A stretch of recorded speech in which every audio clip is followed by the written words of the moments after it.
Ladies and gentlemen, Mikey McNuggets, Earl the Pearl, G. Bush coming at you on the Ultimate Cleveland Sports Show 2-minute report show / post-game show, also being streamed on the Bleacher Report app. And guys, we have not had many close, interesting games in the final 2 minutes, but right now we have the Cleveland Browns driving on the Pittsburgh Steelers in the snow, down by 1 point.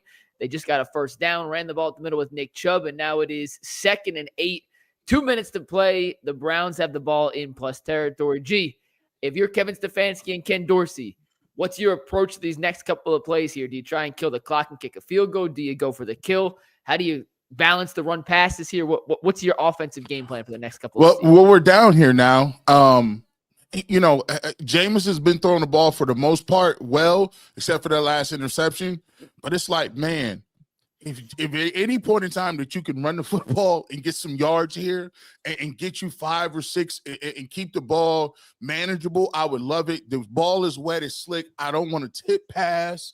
I don't want anything. I like to keep it to the sidelines if at all possible. I don't like the middle of the field. It's scaring the hell out of me, McNuggets. You say, give me that Jerry Jeudy throw every throw for the rest of the Jerry game. Jeudy throws that we just seen right there. That's exactly what we need. Earl, how you handling this situation if you're the Browns offensive staff? Oh, man, I'm throwing everything to the boundaries, and I'm probably trying to run Nick Chubb up the middle if I can. I think anything outside of that is a little bit too risky. I really don't trust Dustin Hopkins here. No.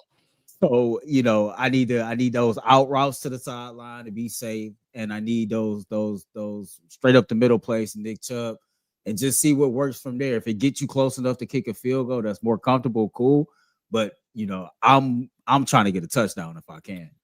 I think you have to play for a touchdown right now because, I don't know how you could have faith in Dustin Hopkins. He missed 2 chippies in a dome last year. I'm not as worried about the sideline. You have plenty of time. I'm more worried about any long developing routes where Jameis has to stand in the pocket and hold the ball, because I'm not sure I trust Jermaine Ifedi to hold up against Nick Herbig. And we haven't seen anything from TJ Watt yet, but this is kind of the time of the game where he usually makes his impact felt. Yeah, them sacks, no sack, fumble strips. And if you're Jameis Winston, you have to have an internal clock. You have to have it on these plays. 3rd and 2. I'd love to get 2 yards. Can we get 2 yards right here? Can we get it? Can we get? It's 4 down territory, so they're on the 25-yard line. Play action. Oh no, Patrick Queen. Play that's incomplete. Action. They went roll out, play action, pressure. If it's 4 down territory, I think you run the ball right there with 42-yard field goal. Do you kick it or you go for it? 42-yard field goal. Oh my God! Wait, this might be roughing or something. They called the Browns on the last 2 Steelers drives to go for essentially pile driving the quarterback. They may call intentional grounding here on Jameis, which would be the worst case scenario. That would make it 4th and 12. The referees talking it over. Guys, I'm going to turn my volume up for 1 sec so I can get the call here. And they're looking at intentional grounding. Was he outside of the tackle box, outside of the numbers? He clearly... He got blasted. He was trying to throw the ball to the running back. You can't call that. It wasn't a screen, G. There was no running back there. That was the offensive lineman. I'm just saying. The right-hand side, if he's trying to throw the football and he gets blasted, they can't arguably say he was trying to throw that ball into nobody's lap. I agree. Like, if it's just a throw in, he gets hit. It's just a throw in, he gets hit. Are they trying to say he was just – I don't have the volume up. I can't. I don't have the volume up either. I just turned it up for 1 second. The rules analyst just said – they called intentional grounding. But guys. So real quick, intentional grounding is 10-yard penalty, loss of down. So now it's 4th and 12 or a 52-yard field goal. What are you doing? Why would you run a play if it's 4 down territory? It's 4th and 2. It's 3rd and 2. Excuse me. Why wouldn't you just run the ball? Yeah, that's what I said. It's 3rd and 2. You do play action, and you got Patrick Queen coming at your quarterback. And it's snowing. They're going for it on 4th and 12, by the way. I also agree. I think that's 4 down territory. I like my chances with 2 Nick Chubb up the middles, but yeah, that's a bad play call by Ken Dorsey.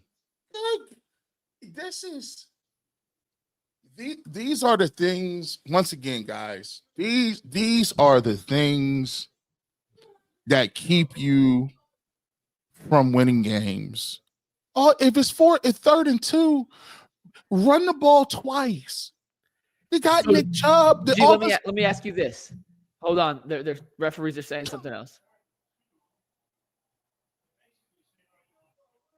So is it? Did they decline the penalty? This sucks not having sound. I actually don't know what happened. Did they decline the penalty? I'm seeing 4th and 2 on my screen. I am too.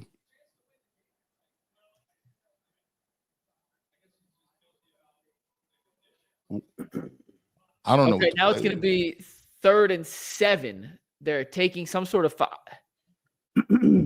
This is the first time we've ever really been screwed here by not having sound, guys. It is 3rd and 7. Jameis is back on the field here. Hey, a lot of hoopla for nothing, guys. It is now 3rd and 7. You have a chance to extend this drive. Man, what is going Steve on? Becker shot. It was so G. Bush. Here's the actual penalty. Ethan Pochich was the player who caught the pass or slapped the pass out of the air. It was illegal touching.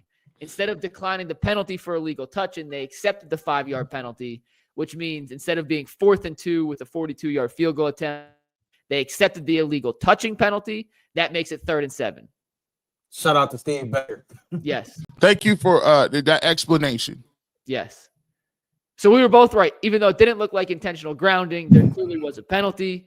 That is there's some beautiful things that happen on the 2-minute show when we can just see what we see with our own eyes. And then when there's a penalty in a confusing situation, we have to make do with what we got. So shout out to Steve Becker. 3rd and 7. Earl, you looking Jerry Jeudy's way here? I am. If I'm putting the ball in the air, I'm looking his way. Probably Njoku's way. Well, they have an empty backfield, so they're definitely throwing the ball. Yeah, they go to the empty stuff again. Empty in the snow. Wow. Jerry Jeudy. Hey, was he touched? I don't know. I don't know. He is now. He is now. I'm not quite sure. So that was a heck of a throw there from Jameis Winston, Jerry Jeudy. Hey, G, you see it was out to the boundaries. We playing it safe around here. the fact that he has cut ability and he was never touched. He was never touched. Hold on. He was never. Now, he already gave the ball to the referee, but he got kicked in the face a little bit right there. Unless his leg touched the. I don't know. The ref threw a flag for some. What is going on here, guys? What are they calling? Yo, this is the craziest last 2 minutes. Right, it's 1st and goal, so I guess he just threw a flag because he had nothing else to throw. Just because he wanted it, he was like, yeah, I'm going to just throw this flag real quick. But it is 1st and goal, 143. Hey, man, just run the ball at this point, man. Just run the ball 4 times. Please. If you can't hit it from here, we're out of here. They're about to score. Chubb. To the 1. Yeah, we need to milk this. Hey, 3 straight runs to Nick Chubb. 3 straight runs to Nick Chubb. Don't get funny business. Don't get cute. Don't get nothing. And if I see any one of them damn defensive backs do any sort of gyrations, you get your tails in the locker room. I don't want to see the secondary celebrate no more. You just get to the locker room. Greg Newsome and Delpit running around here dancing all the boy. So I know you have to score. I'm not going to play spoiler, but I'm hearing fireworks, which means this is about to be a touchdown. Yeah, Tutty. Nick Chubb, touchdown. His 2nd of the day.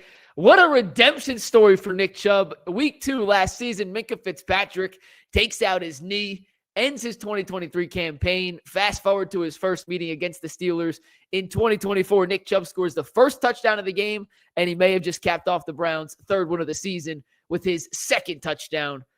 The Browns now lead by 5. They're going to go for 2 here with 57 seconds to play. Hey, listen, we still got a kick to get through, and we still need some plays by them same dancing dudes. So let me hold my pearls real quick. Highly enjoyable game though, guys. Highly fun game. Oh man, you were. No, just looking at this atmosphere, Mike. I think you had to tweet it tonight.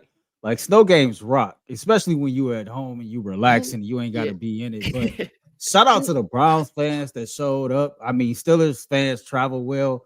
I thought it would be way more black and yellow in the stands than what it is right now.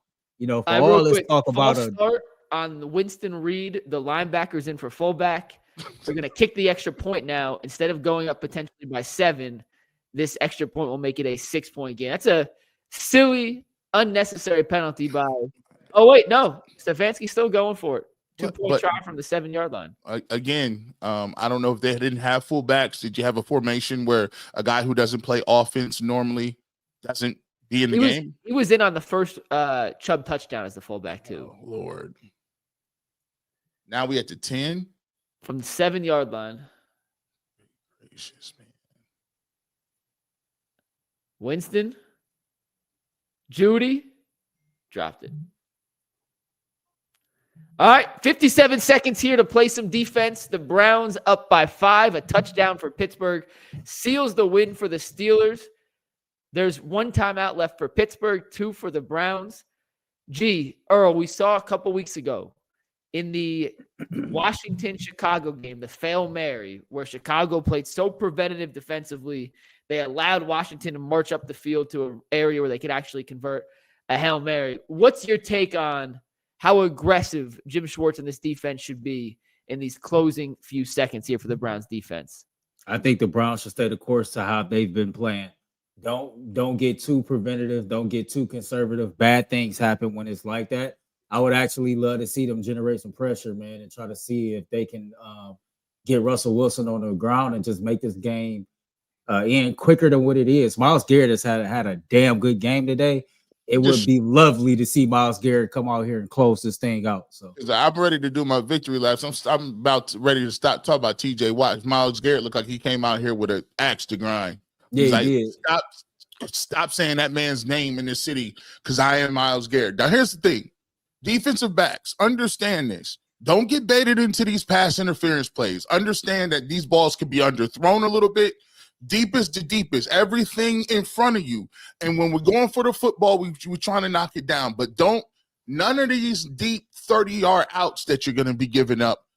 Keep your footing. Make sure you guys keep everything in front of you. And the thing that you have to worry about, make sure that you are going after the tackle.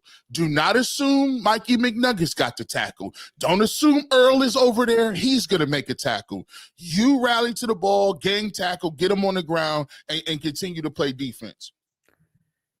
Steve Becker texted us. I agree with what Steve said. I don't know if you saw your phone, but he said Tomlin made a mistake accepting that penalty instead of forcing the Browns to either go for it on 4th and 2 and or send out Dustin Hopkins for a 43-yard field goal. I agree with that sentiment.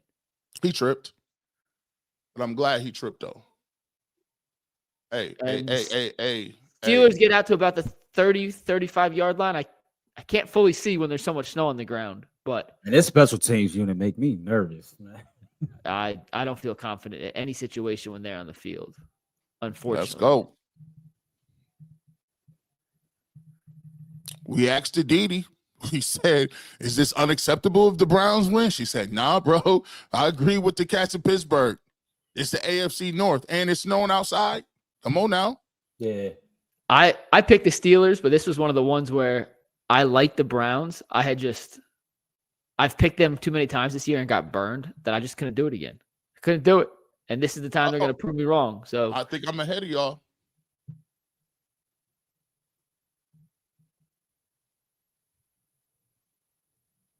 And that's a first down for the Steelers, but the clock is turning here, G. Tick, tick, tick, tick, tick, tick. Down to 35 seconds. They need a touchdown. Field goal does them nothing. Tick, tick, tick. 31 seconds on the game clock, 29 seconds on the play clock. You'll trade 10 yards for 20 seconds every day. And here's Wilson's going to throw it away. 22 seconds from about the 40-yard line. 3rd and 1 time out for Pittsburgh. Cleveland sitting in a good spot, but we have seen too many good spots for the Browns not result in a win. It's hard to feel too confident at the moment, but you certainly like the Browns' chances considering the lack of weapons the Steelers have, and I'm not quite sure Russell Wilson has the arm strength D-line, in this D-line, wind. you got to pull up on the quarterback. Do not be taking the quarterback to the ground. Pull up. No hands to the face. It's a great point, G.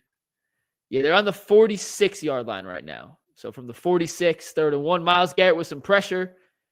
Dumps it off to Jaylen Warren, who doesn't get out of bounds and is going to get tackled about the Browns' 45-yard line.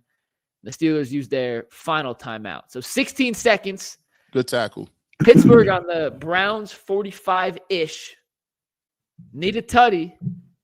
You take 2 shots at the end zone here, or do you try to get 15, 20 yards, get out of bounds, and then take 1 shot at the end zone? I don't think you could do it in this weather. I mean, somebody could slip and fall. You got to really kind of try to get something to the sidelines. But if you're the Browns, you welcome anything over the middle. Anything over the middle they want, we get that. We tackle, we rally, we out of here. I think the biggest thing is just no silly penalties. Nope. They're probably going to just throw a moonball to Pickens and try and get a pass interference. Like, honest to goodness, that's probably their offensive play call right now. It's probably what the best thing to do is, too. Put the onus on the referees. 16 seconds left, down by 5 points, trailing 24-19. Let's see what the Steelers do. Decent pressure. Chucks it out of bounds. 10 seconds left. No timeouts. I mean, you either got to run a real quick out to try and get 10 yards and take a shot, or you... It's going to the end zone. Yeah, I think you have one quick out, but I'm not giving them the out, G. I'm not playing prevent defense. I'm not giving them the sideline here. I'm forcing them. If you want to beat me, you're going across the middle. Yeah, I don't want anything on the sidelines because look, if they run a really good out, they can get the ball and get out of bounds with maybe 4 seconds left. Browns call a timeout. They were lined up 10 yards off the line of scrimmage over each receiver, so it didn't look like they were giving up an easy out route.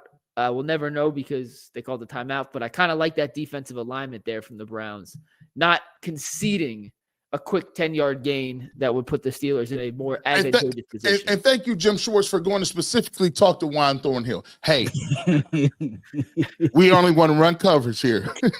It's not no, I thought it's one.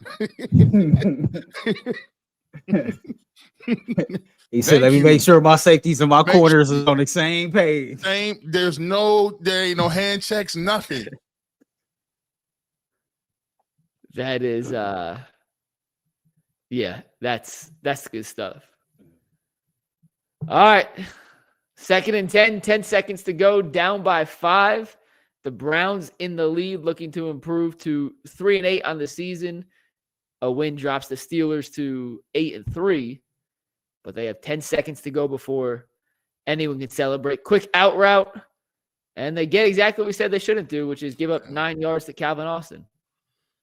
And they got out. I said 3-4 seconds. They got out. It was 6. I mean, they might be able to do that again if the Browns are in that exact same coverage. I didn't like that coverage personally. I don't like plays like that. When you play that far off and, the field is that short, you create a shorter field with 6 seconds to go to where you can just put the ball in the end zone. And then if a penalty happens, they sit right there with the ball on the 1-yard line. So a little bit tighter coverage on those situations is what I prefer. But let's see. One last play. Browns call another timeout. The initial looked like they were set up in the exact same defensive formation there, Earl, which I don't like either.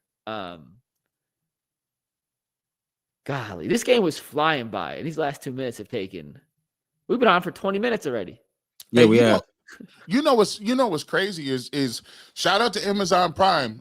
They got a good one this time. They got one of the best games. They got a real good game. Yeah. 2-8. You would never expect this. First of all, to get a spectacle with the snow before Thanksgiving. I think this just looks like football rivalry. Crowd was great.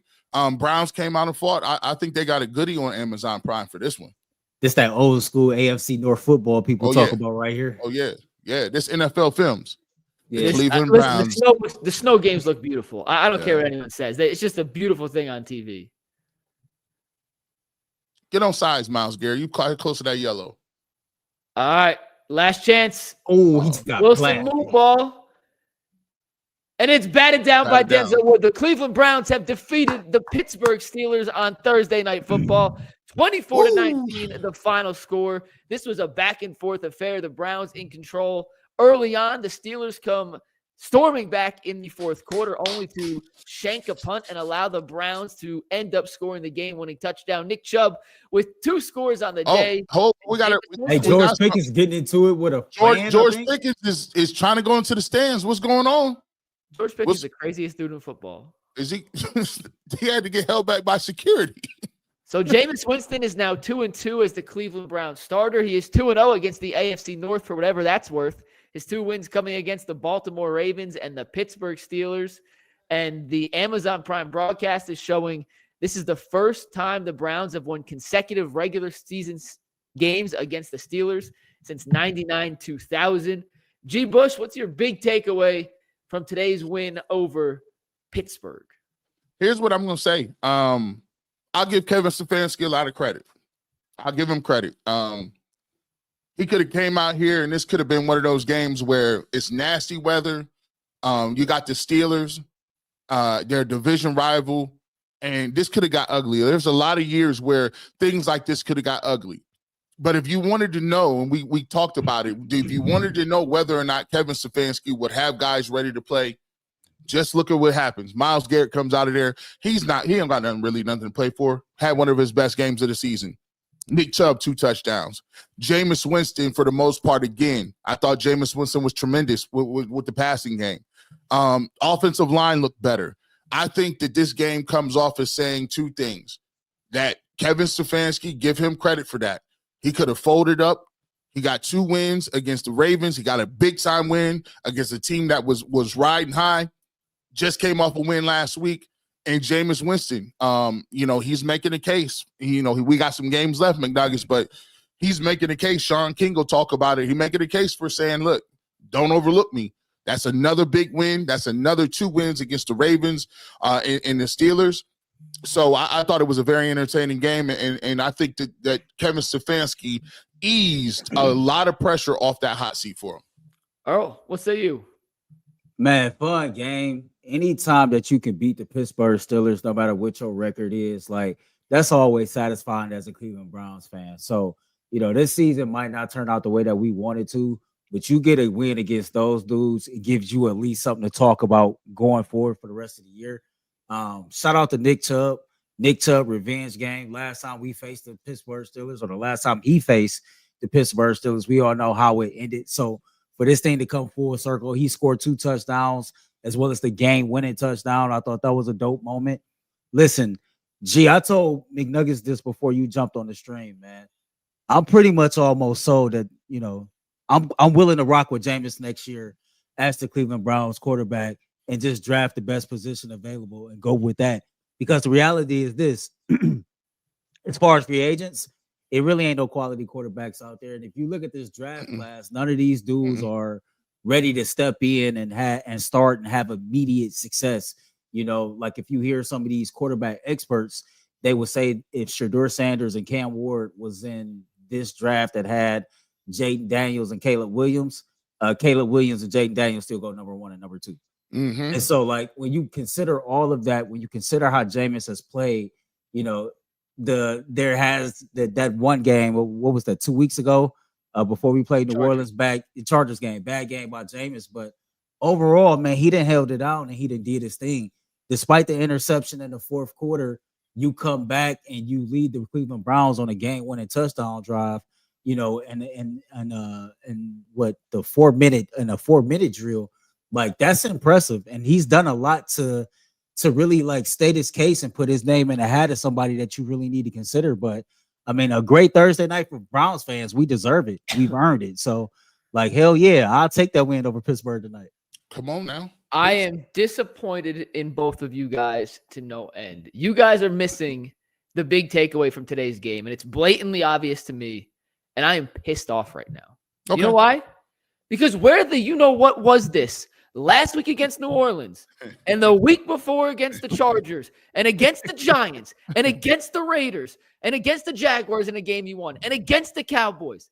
The effort the Browns put forward tonight if they replicate that even 75% against some of these bum teams they played earlier in the season, we are not sitting here at 3-8 tonight celebrating a win that, guess what, gives us a worse draft pick, and that's all we got to play for right now.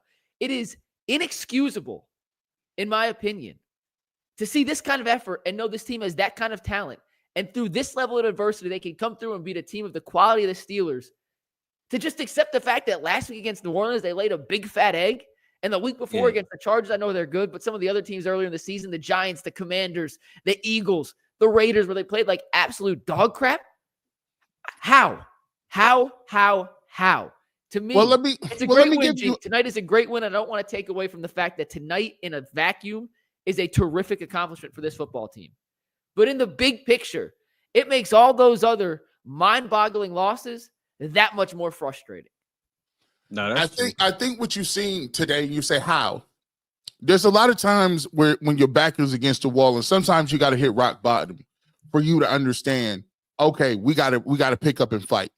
And sometimes it takes the leadership of a quarterback. I think what you're starting to see is the difference in leadership ability. Jameis Winston raises the level of competition and raises the level around him.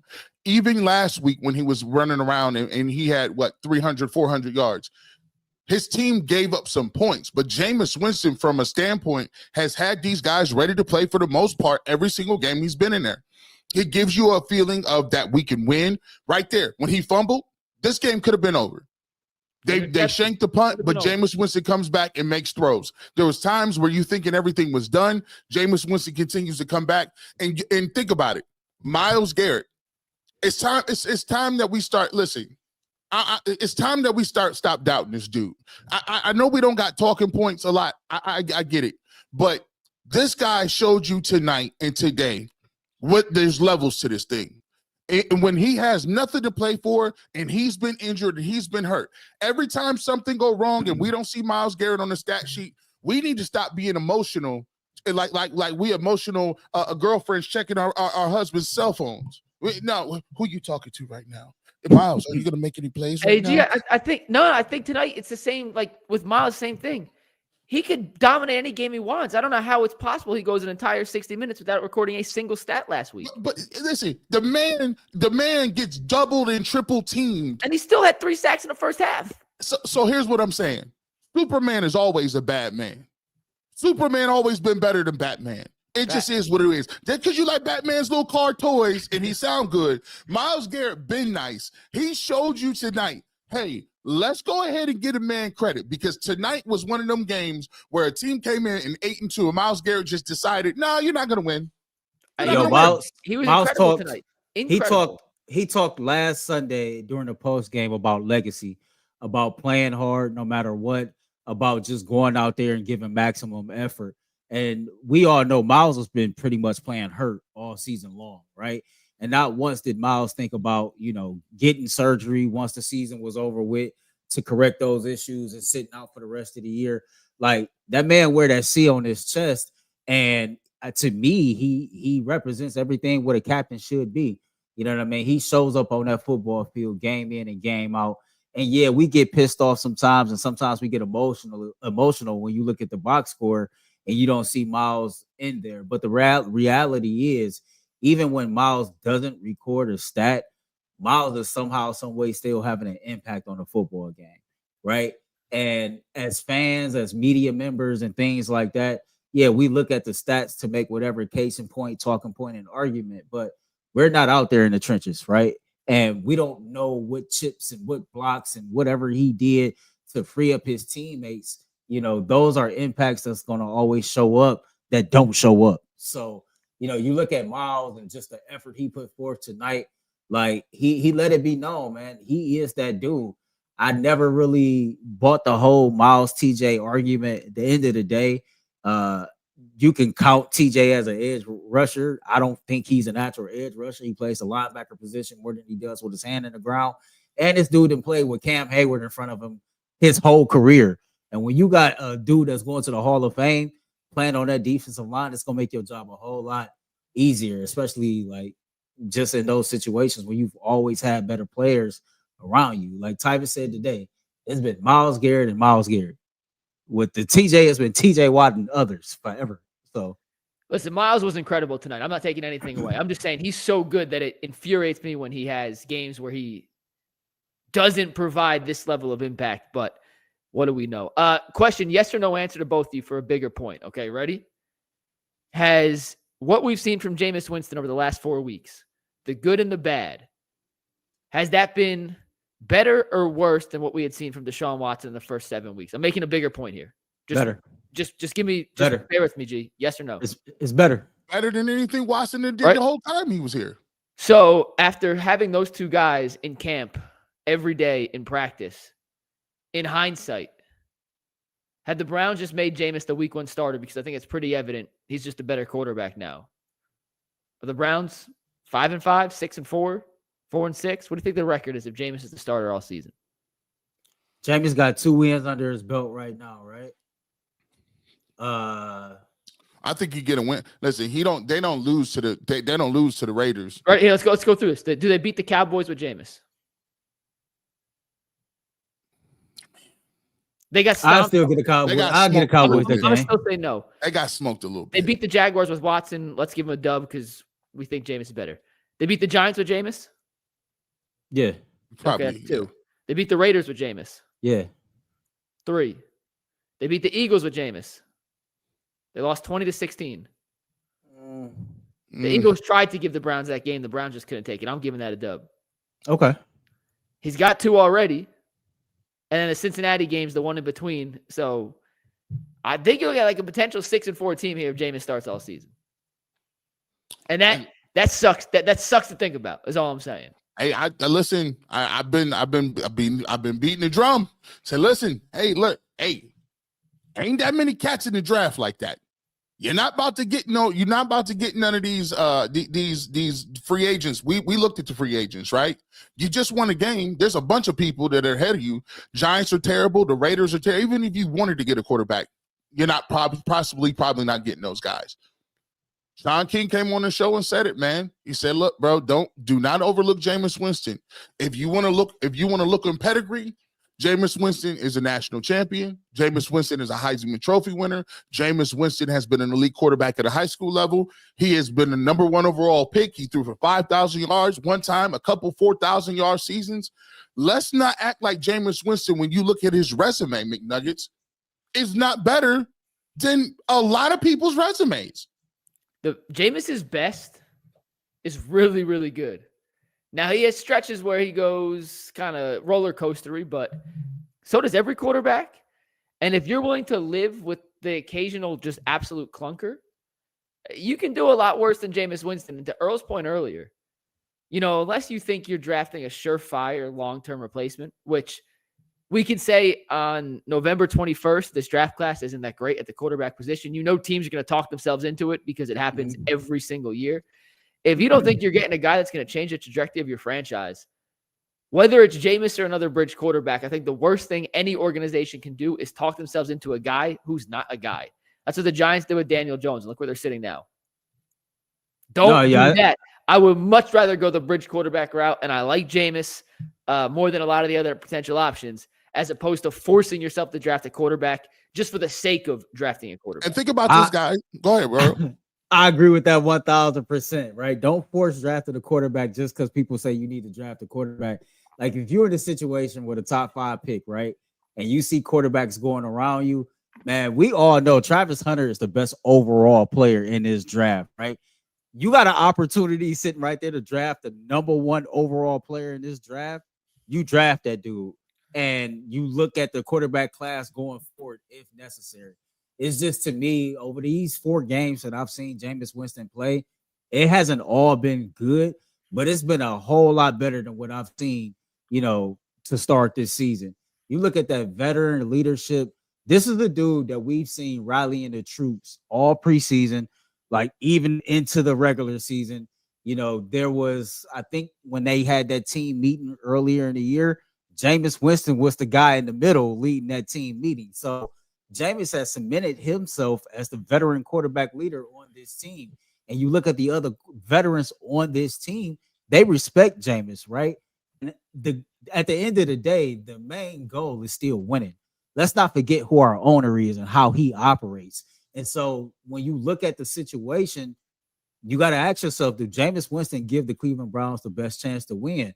And right now, the answer is definitively yes, he does. If he continues to play this way for the rest of the season, I am more than okay than rocking with Jameis Winston as my quarterback for next year and the year after that. And the year after that, they come down to it. I think at 30 years old, as G just laid out his pedigree and his resume, and you look at what he's doing with the Cleveland Browns, it just makes me wonder if all the noise was settled and he was named the starting quarterback and there's no other things, what him and Kevin Stefanski can put their minds together and do. Yeah, it's just, it's funny. It's so tough because, we look at the production and I always say this. If Deshaun Watson would have threw for the game that he threw against the Saints, what would everybody say? 2 touchdowns, just so everyone remembers. 400 yards, 2 touchdowns, 107 quarterback rating. What would everybody say? That was it. Oh my gosh, this is what we got. Let's do it. If he would have had the game that Jameis Winston had against the Ravens, right? If he would have had that game-winning touchdown, what would people say? The problem is we get in our mind where we want to be at, right? And you pray and you hope this is going to be something so much. I want this to work. I want this to work. But then you see something else, and you never learn from your mistakes. Halfway through the season, when last year with Joe Flacco, what did everybody say? I don't know. I'll go back and revision his history. Play DTR. Then Joe Flacco comes in and does what Joe Flacco does. You let Joe Flacco walk and you let him roll out. Everybody is mad by week 3. We should have kept Flacco. We should have kept Flacco. You guys y'all don't never see what's right in front of your face. You want it to match up with who you like. I don't give a damn who I like. I don't know none of these dudes. I don't eat birthday cake with none of them. If it's a 5, it's a 4. If it's a 6, if it's a 17 back there, I ain't riding with none of them. Give me them yards. The man putting the yards up. Y'all, if you want to date him, get on Bumble or Tinder and DM him. I want the yards. Y'all want to talk about who you're riding with. I ain't riding with nobody. I ride with this. G off. 400 yards. We talk about he's average at best. Says who? I'm I want Earl to start in this. We're going to do one more thing here. We'll wrap up with some super chats. But Earl, you are, I'm going to say, the most week-to-week impressionable person on UCSS. Like, you see one thing and you're in, and then you're out. So you had finally come around on Team Dome, and you were okay with Brook Park. But seeing the spectacle that was a nationally televised snow game on the lake, the Browns won, which certainly helps. Are you wavering now on the fact that the Dome may not be the right decision for the future home of the Cleveland Browns? I ain't wavering yet, but I think I got a dose of with those old heads. I say is what's been telling me that when you play in the AFC North, man, you're supposed to play outside. This is what old school AFC North football looks like. The fans clearly still showed up. They really weren't worried about it snowing. And when you win it, man, everything is fun. But I ain't really shifted my energy back yet because, I'm getting a little older. I just had a birthday and going to a game, sitting inside and it's all warm and crispy and toasty. I'm all for that. But this is fun on TV. This is amazing on TV. G, we're going to do this on UCSS tomorrow. So if you don't want to give your full answer, you can save a little bit for the flagship tomorrow. But have you allowed yourself to at least consider the fact that tonight was awesome? Tonight's what outdoor, cold weather, Midwest football is all about, to creep in, and maybe the Dome isn't the right choice now. Nah, but I love it. It looked good though. It looked like it looks so good on TV. It really does. This is what it's about. This is the Mecca right here. This is like how everybody grew up and look at football. Like when you play in these games and you win, it's like you beat up, you're wet, you're tired. But when you win those games, right? Mm-hmm. And you put that beanie on, it's just different, man. You're outside in the elements. You hear the crowd. You wiping off your face with all you falling and snow is everywhere. I think the Dome is just a new wave of it. What it is. we've seen our fair share of games like this outside, and I could get nostalgic because I can always go to the VCR and rewind it. Be like, remember that Bills game when we 6-3? Remember this game? We'll get our memories off. We got about 3-4 more years before the dome's done. We'll get it now. Hopefully, get some snow days. So I have never met Nick Carnes in real life. I like Nick Carnes, Twitter buddy. I like Nick Carnes, so do not take this as me. I like Nick Carnes. I genuinely do, but he went down to New Orleans last week and tweeted out, "This is incredible. I can't wait for the Cleveland Dome." And then tonight, he's like, "This is what AFC North football is all about." And it is amazing how quickly your current situation can impact your direct thoughts. And as much fun as tonight was, and it looks like they're playing in a – actually, the last time we made a cocaine joke on the show, we got in trouble, so I'm not going to make the joke. But it looks incredible. Like, it really does. It looks majestic. It looks fun. It's sloppy, but in the best kind of way. It makes it more unpredictable. It adds an element of surprise to it. It levels the playing field in 100 different ways. I love watching snow football from my couch. And I will die on that hill. And as someone wants to do post-game shows, it don't matter if the stadium was next door, a mile that way, 20 miles that way, 400 miles that way. I'll be sitting right here watching the game and then hopping on and do post-game. So dome, outdoor, doesn't really impact me. But I will say I love talking about snow games and I love watching them on TV. And you know what? The great part about it is they're doing that. Happy holidays, everybody. Thanksgiving is around the corner. You got the church. I got my Christmas trees up. I'm ready to go. My whole house is lit up. More than one? You got more than one tree? Multiple trees. My wife's in the Philippines. We've been celebrating since September. No lie, not joking. If you know, you know. We got 15 super chats. Let's get these super chats in. Let's get out of here. Couple things before you read those. Just two things I want to point out. Jerry Jeudy over 80 yards receiving in back-to-back games for the first time in his NFL career. Myles Garrett, 10+ sacks for 7 straight seasons. Straight years, 10+ sacks. Shout out to those two dudes, man. Shout out to them too. Go ahead and get it done, Mike. My bad. I didn't mean to cut you off. No, you're all good. Super chats. First one says, Eric Spicer says, "I'll be so sad when these games are inside. LOL. Next, Barbara FN says, "The ref helped us so much. I'm not even happy with this win." Barbara, not happy with a win? Get the FN out of here, bro. Barbara, we got screwed a many times. Listen, it evens out in the end. Just take this one. Bull's going live at 11:50. By the way, if anyone wants to, when we end, hop over to Bull's stream. You can check him out on his YouTube page. Ray Smith says, "Down at Jack's Casino, barking all this yellow and black out of the building. Kool-Aid Mafia always in the building. Drank, go Cleveland, go Browns." Get my Kool-Aid ready tomorrow, McNuggets. We can. I watched a game last year at Jack's when Jay Gruden came in studio, and we got to go hang out with him at Jack's. It's a pretty cool place to watch a Browns game. Unless you have ADHD, because they have every game on and the sound's on. My head was pinging around like boo, boo, boo, boo, boo. So maybe not for me, but it was a really cool place to watch a game. DB Dog 21 says, maybe they heard the fire our coach talk. Oh, they heard it. Played hard today. Hey, they hear everything, by the way. When they say they don't hear it, they hear everything. Everything. All of it. It's human nature. Next up, Damian Frederick says, Myles over Watt. I ain't gonna say it no more. Jeudy putting some games together. Dare I say we like our receiver room. LOL, draft Travis Hunter. Keep Jameis, a.k.a. America's quarterback. I like it. I like everything he said. I think he cooking on that one. Like it. Sly says 400 yards, no turnovers, we lose. 3 turnovers, 200 yards, we win. Also, don't want any more slander on Myles' name. Ain't it crazy how football works? That's how much these games matter. It's I crazy. can say whatever I want all week. They get an opportunity to prove us wrong.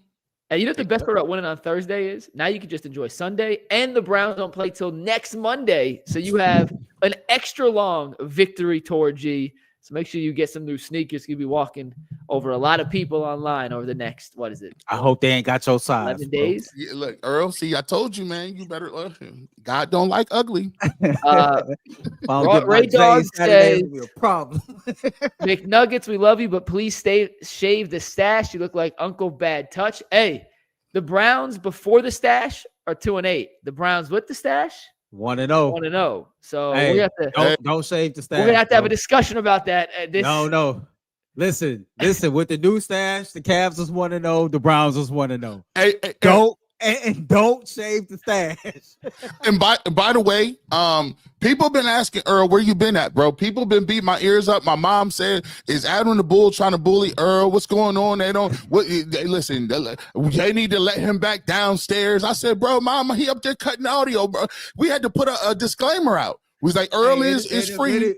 Yeah, Earl, will you like to address the rumors real quick that you've been kicked off the show and we hate you? Will you please address those false allegations? I'm still fully employed. I am still a producer for the Ultimate Cleveland Sports Show. I am still a rotating panel member for the Ultimate Cleveland Sports Show. I still write the UCSS newsletter. I am still very much in the fold. I think if our boss man, Steve Becker, keeps saying these videos, eventually he gonna make me take my ass back downstairs or get a camera to put upstairs in the office. But something gonna have to shake. My phone is starting to ring. You know, my grandmother hit me up, baby. You still got a job? You need some money? What's going on? you all right? Like, yeah, grandma, everything cool. You got to clip this and tweet this out. We'll put it from the show account, and we'll do it. We're gonna put this in the front on Monday morning. We'll do a cold open of this, just so people know. And actually, if you clip this, we'll put some nice hostage music to it. It'll actually make it look like you're being held hostage against your will. All right. I did see the chat though, real quick. I did see the chat earlier. Y'all remember the movie Lean on Me? They showed up for your boy like I was Joe Clark, man. E-Unit says draft in the trenches will get this team back on track, get a late quarterback, sit him behind Winston, and let the quarterback room gel together. Ray Smith says, I got vodka in my lemonade. Give me my money. I hope you're not driving, Ray. Right, yeah, please walk home. Please walk to the crib. Sly says, Jameis with Zinter, James Hudson, Jed, a backup guard at center, no Njoku, no Chubb, Coop dropping everything is not beating those teams. He's trying to stand up for Watson. He's saying that Jameis would not have beaten the Giants Raiders with some of that. I disagree. I get it. That he should have just said, I ride with 4. Yeah, that's what he should have just said. That was a rebuttal. You know, they say G. Bush preaching too much. I didn't like that. I didn't like that riding comment.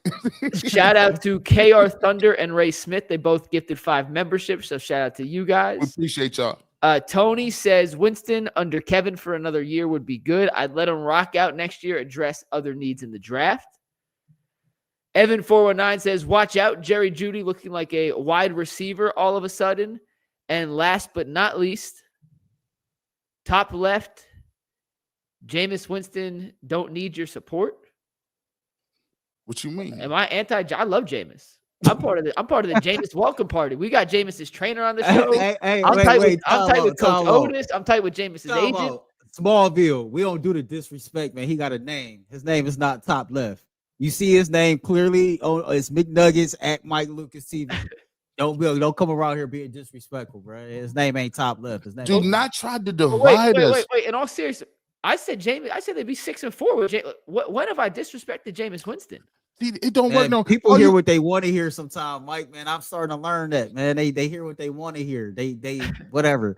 Like that whole top left, man. Don't come around here being disrespectful. Hey, but as always, call me whatever you want. But if you're gonna thanks for the $2 super chat, though. I tell them all the time, you can't listen. We are equal opportunity employers. If Sylvester the cat want to come throw 3 touchdowns, we rocking with Sylvester. That's how it's we can move it. There's no like, hey, look. If Jameis Winston keeps playing, that's the way it's supposed to be. Yeah, it's a merit-based program. If you throw touchdowns, we gonna like you and we gonna sing your praises. That's what it's about. Yeah. So. It is what it is. Throw 3 picks next week, Jameis. Then it's gonna be a different conversation. But facts. Let's go beat the Broncos next Monday. Ultimate Cleveland Sports Show tomorrow for Earl the Pearl, G. Bush. I am Mikey McNuggets. Make sure y'all tune in tomorrow, 11 to 12:30. Then we're on WKYC from 12:30 to 1 on WKYC. We appreciate y'all and celebrate a Browns victory. 3-8 is better than 2-9, and for the next 10 days, the Browns are winners. Peace. Those guys.